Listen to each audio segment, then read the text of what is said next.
Hi, I'm Dr. Jorge Peña in the Department of Communication, and today I would like to talk about interpersonal processes in online video games. Playing online video games can be a powerful social experience.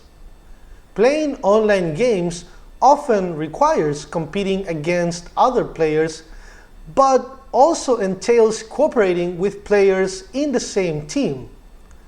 Because of this, interpersonal processes often emerge when playing online games. Online gaming refers to playing video games over a computer network. MUDs, MUDs, or multi-user dungeons are an early example of online video games. MUDs or MUDs are text-based multiplayer virtual worlds. They are worlds made out of words, where players can communicate only using text messages and by sending emoticons like a smiley face or a frowny face, emotes like typing out a scripted action like Raul starts dancing, and linguistic conventions like, for example, BRB to mean that I'll be right back. Doom was also an online gaming milestone as it featured competitive network play and also allowed players to modify the game and create new game content.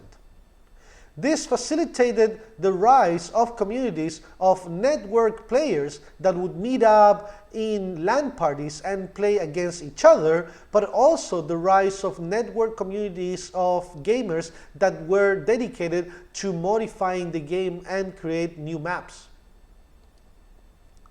Nowadays, people play real-time online strategy games like, for example, StarCraft 2 and League of Legends, which are games that are more competitive in nature.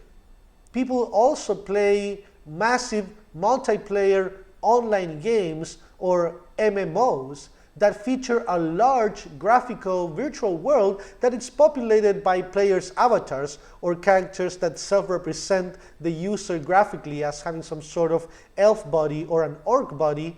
And also, these MMOs are populated by computer-controlled agents that would provide quests to gamers and also provide with information about the game's back narrative. There are four main types of interpersonal communication processes in online games, according to Klimt and Hartman in 2008. First, I'm going to talk about encounters with unacquainted human players.